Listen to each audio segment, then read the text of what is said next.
Hello and welcome to the WB Mason Coaches Report on GoHofstra.com.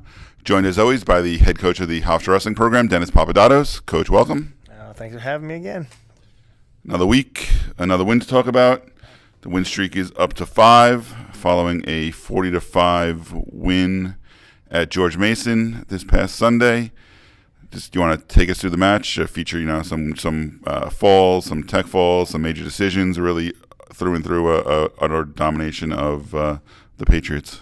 They're a very good team, and that's not me trying to be nice or make more of what we did. They're a much improved team with a very good young coach that has turned the program around quickly. And coming in, when you look at matchups, it was a 5-5 matchup. Like, we were supposed to win 5, they were supposed to win 5. Listen, I expected to win. I thought we were going to win. I thought a lot of things would have to go wrong for us to lose, because I thought the matchups that we were favored in, we were going to get bonus points when they weren't going to get bonus points on some of the matches they were favored in. We ended up winning 4 of the matches they were favored in, right? So, that's good. That's really good. In their home gym, we got on a bus, we traveled, so got kind of get rid of some of that anxiety where we wrestled really, really well. It's still not, as they say, you're not as good as your best day, you're not as bad as your worst day. I know what our worst day was. I still don't think we've seen our best day. We're just getting closer to it. But there was things that we left on the table that I talked to the team about yesterday that I think we were capable of doing on Sunday and that we didn't do. So we obviously have more room to grow, more room in the tank. But it was definitely a good weekend. Like I said, got rid of some demons of traveling and that we didn't compete well the last 2 times we traveled. And man, we competed pretty well against a good team. So I'm definitely happy with the guys from top to bottom. I mentioned, there was a couple of wins by fall. Yeah. Sage Heller for the 4th match in a row. Holden Heller wins with a pin for, I think, the 3rd time in 4 matches. Yep. You got a couple of major decisions. But I want to just focus on 2 matches, 2 of the decisions. A 1-0 win by Justin Hoyle and a 3-2 win by Charles Small. A lot of blowout matches. Trey Rogers with a big tech fall, 24 points he scored. But talk about those 2 and how, the wrestling psychology and how, you go through scoreless, especially in Justin's match, scoreless until the 3rd period. We started at 157, which ended up being in our favor because those were 2 of the swing matches that we thought we could take, but on paper they were probably slightly favored. So coming into it for Charles, staying tough, finding a way to score, but it all started with they were favored at 57 and we pinned them. 65 we were favored. I don't know if Ricky got stitches 15 minutes before the match. I don't know if you know that. Ricky got stitches in warm-up, busts his lip open. Andy has to take him. The George Mason doctor is nice enough to stitch his lip shut right before the match. So they actually delayed the match 15 minutes so Ricky can get stitches. Came out second match up and won. We feel like he could have won by more, but he just got stitches, and we were just trying not to smack his face and just get the victory because he needed the win. So now we win 65, which we expected to. 74 was another swing match that we were favored in because we majored him this year, but that kid has beaten us before, so you can never hold out that's out. And then we pin him.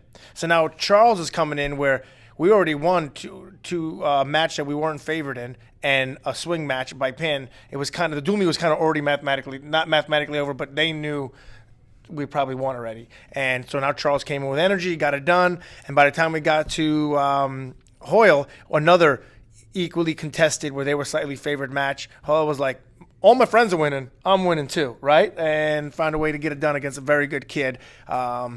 Stay tough. Should have finished a couple shots, was in. We were on more of the shots.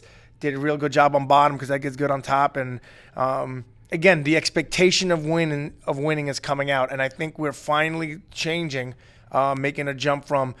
I think there was some times we wrestled that we expected to win because of the other kid's singlet, right? Which is that program's not very good, which some people have done to us, which because of the narrative that's been written. Where now we win there, and the expectation was to win because of our singlet. Right? For our kids believe they could beat their kid because of our singlet, not because of who they were wrestling. I think we're making that jump, and it's coming and showing, especially in those 2 matches. All right. And that leads us, we're in the home stretch now. Yeah. 3 matches to go in the regular season, all at home, starting with 2 this Sunday, a pair of EIWA matches. You got Harvard and Brown coming in on Sunday to the David S. Mack Sports and Exhibition Complex. what's it going to take to keep this train rolling against two tough EIWA foes? The same thing, and don't look at their records. I don't know, like the matchups are very interesting. Like, it's this.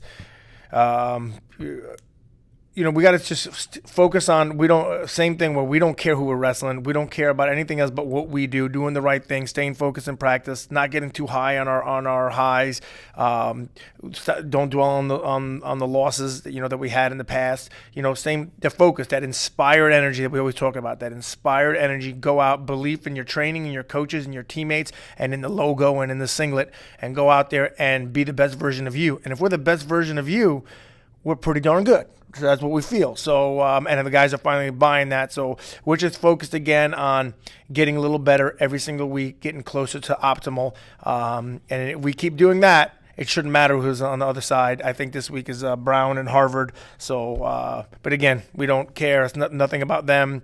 They just happen to be EIWA teams, so they're directly in the way. As I like to say, EIWA teams are directly in the way of our goals because they'll be at our conference tournament. So we need to set a precedent, maybe a little more than usual. All right, Coach. And that's this Sunday at 11 a.m. versus Harvard, and then at 1:30 versus Brown. Yep. You can watch the action on GoHofstra.com. Rather have you there, though. Guys need it. True. Come out. Free admission to the matches on Sunday at the David S. Mack Sports and Exhibition Complex. And you've been watching the WB Mason Coaches Report on GoHofstra.com.